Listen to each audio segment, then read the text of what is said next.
Hello बच्चों, कैसे हैं आप सब। आई होप कि बच्चों आप सब अच्छे होंगे। बच्चों, तो आज के इस वीडियो में आपके लिए मैं लेकर आई हूँ class 5th SST chapter number 3 का पार्ट 2। पार्ट 1 हम पहले ही कर चुके हैं। अगर आपने वीडियो नहीं देखी है तो आप प्लेलिस्ट में जाकर वीडियो देख सकते हैं, तभी आपको ये पार्ट इजीली समझ आएगा। तो बच्चों, अगर आप मेरे चैनल पर नए हैं या आपने मेरे चैनल को अब तक सब्सक्राइब नहीं किया है तो चैनल को सब्सक्राइब कर लें, ताकि आगे आने वाली वीडियो की नोटिफिकेशन आप तक समय पर पहुंच सके और आप अपनी पढ़ाई आसानी से कर सकें। तो हम चैप्टर पढ़ रहे थे study earth through globe and map. तो हमने पढ़ा कि इक्वेटर एक इमेजिनरी लाइन, पढ़ा था कि नहीं पढ़ा था कि इक्वेटर एक इमेजिनरी लाइन है विच divides the earth into equal parts. ये है अर्थ, गोल, ठीक है, जो ऊपर से चपटी है और नीचे से चपटी है, और बीच में एक लाइन जा रही है, इमेजिनरी लाइन। हमने मान लिया है कि ये लाइन जा रही है, ये वास्तविकता में है नहीं, रियलिटी में है नहीं। तो ये जो लाइन ये जा रही है इसको हम इक्वेटर कहते हैं। तो अब ये अर्थ को एक इस हिस्से में बांट देती है, एक इस हिस्से में बांट देती है, तो आधा आधा वो बांट देती है। तो अब हमारे पास दो चीजें आ जाती है, एक आता है नॉर्दर्न हेमिस्फेयर और एक सदर्न हेमिस्फेयर। ठीक है, ऊपर वाला नॉर्दर्न हेमिस्फेयर, नीचे वाला सदर्न हेमिस्फेयर। ठीक है, अब ये हेमिस्फेयर क्या है? नॉर्थ से समझ आ गया कि ये ऊपर नॉर्थ पोल है, नीचे साउथ पोल है, इसीलिए नॉर्दर्न और ये सदर्न। पर ये हेमिस्फेयर क्या होता है? हेमिस्फेयर कहते हैं बच्चों, जब किसी भी गोल चीज को हम आधे में बांट देते हैं ना, उसका मतलब होता है हेमिस्फेयर। ठीक है, यहाँ पर आपको एक चीज बताई है जो मैंने आपको पहले पिछली वीडियो में भी बता दी है, तो मैं इसमें भी बता देती हूँ। There are 365 1/4 days in a year. तो एक साल में 365 दिन और 6 घंटे होते हैं। हर 3 साल बाद यानी कि चौथे साल में आपके पास 366 डेज होंगे। क्यों होंगे? एक साल में 6 घंटे, फिर दूसरे साल में 6 घंटे, यानी कि 12 घंटे हो गए। तीसरे साल में 18 घंटे, चौथे साल में 24 घंटे, यानी कि आपका एक दिन कंप्लीट हो गया। तो वहां पर क्या हो जाता है? 366 डेज। इसीलिए हम इसे क्या कहते हैं? This year called leap year. तो अगर कोई आपसे पूछता है कि एक साल में कितने दिन होते हैं, तो आप कहेंगे 365 डेज। अगर कोई आपसे पूछता है कि लीप ईयर में कितने दिन होते हैं, तो आप कहेंगे 366 डेज। और हाँ, इस लीप ईयर की खासियत ये है of when February has 29 days instead of 28। तो इस साल फरवरी में 29 डेज होते हैं, 28 के नहीं होती फरवरी। ठीक है, 28 की फरवरी नहीं होती है, कुल मिलाकर उसमें 29 दिन होते हैं।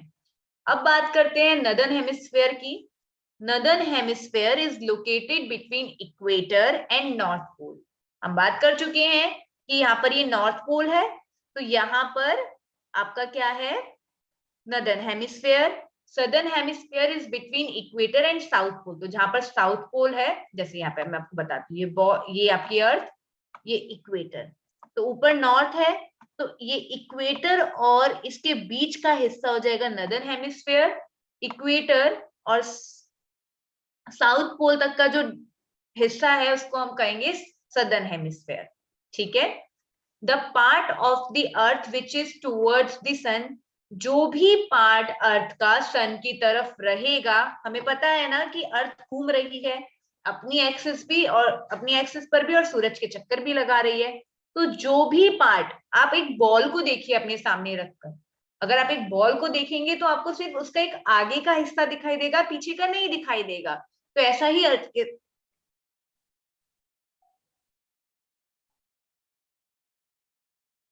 ऐसा ही अर्थ के साथ भी होता है। एक टाइम पर आपको एक ही हिस्सा दिखेगा, तो जिस हिस्से पर सूरज की रोशनी जा रही है वहां पर दिन होगा, and the other part is night. जिस पर नहीं जा रही है वहां पर रात होगी। Earth revolves on an elliptical part around the sun from west to east direction. तो इन सब का ना अपना एक पाथ बना हुआ है, सारे प्लैनेट्स हैं वहां पर यूनिवर्स में। तो ऐसा नहीं है कोई प्लेनेट इस पर आकर उस पर टकरा जा रहा है एक दूसरे की, नहीं मैं तुम्हारे रास्ते पे चलूंगा, नहीं मैं तुम्हारे रास्ते पर चलूंगा, नहीं। सबका अपना अपना एक रास्ता है, उसी पर वो चलते हैं, और डायरेक्शन होती है वेस्ट टू ईस्ट। ये बात ध्यान रखना। ठीक है, तो देखो जहां पर समर, यहाँ पर, यहाँ जून की बात करी गई है, तो यहाँ देखो यहाँ पर सूरज की रोशनी पड़ रही है तो यहाँ पर गर्म है। यहाँ पर दिसंबर की बात की गई है तो यहाँ पर पड़ रही है रोशनी, तो ये पार्ट गर्म है और पीछे वाला पार्ट क्या है, सर्दियों का है। तो यहाँ पे बात कर रहे हैं बच्चों हम रॉबर्ट पेयर की। ये एक फ्रेंच के, लाइक हम कह सकते हैं ये फ्रेंच से बिलोंग करते हैं, इसीलिए इनके नाम के जो प्रोनाउंसिएशन है उसमें थोड़ा सा डिफरेंस आता है। तो Robert Peary of United State of America, ये यूएसए के हैं, यूएसए के, was the first person to reach north pole. ये पहले इंसान थे जो नॉर्थ पोल पर पहुंचे थे। ऑन 6 अप्रैल 1909, 1909 में, 6 अप्रैल 1909 में रॉबर्ट एक ऐसे इंसान थे जो नॉर्थ पोल पर पहुंचे थे। In December 1911, a team of Roald Amundsen from Norway reached first time on South Pole। तो अब कोई नॉर्थ पोल पर पहुंचा है तो कोई साउथ पोल पर भी पहुंचेगा। तो दिसंबर 1911 में रोल्ड एमिंसन की जो टीम है वो साउथ पोल पर पहुंची। ठीक है, तो चलिए आगे बढ़ते हैं।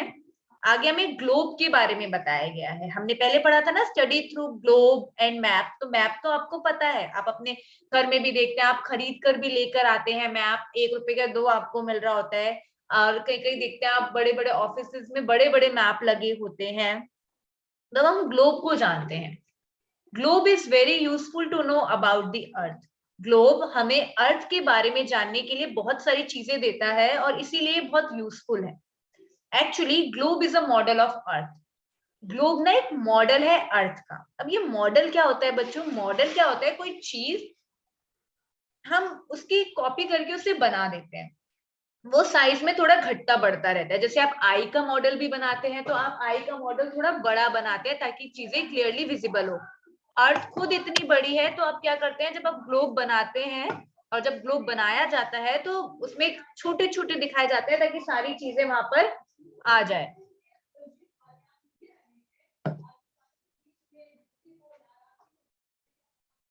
It means on the globe each part of the earth is presented. तो इतने से ग्लोब में, इतने छोटे से ग्लोब में आपको अर्थ की सारी चीजें यहाँ पर दिखाई गई है। यानी कि इतना बड़ा, जो इतनी बड़ी पृथ्वी आपकी, कहाँ पर अमेरिका है, कहाँ पर इंडिया है, कहाँ पर पाकिस्तान है, कहाँ पर श्रीलंका है, कहाँ पर इंग्लैंड है, वो वहां पर सारी चीजें दिखाई गई होंगी आपको। And minutely placed on a smaller scale, यहाँ पर थोड़ी छोटी छोटी दिखाई गई है। जितना भारत दिखाया जाता है इतना सा, तो इतना तो भारत होगा नहीं, या इतनी कोई जगह दिखाई जा रही है वो सिर्फ इतनी तो होगी नहीं, पर आपको समझाने के लिए कि आपको आइडिया लग जाए इसीलिए ग्लोब दिखाया जाता है आपको, और आपको उसकी रीडिंग करनी आनी चाहिए।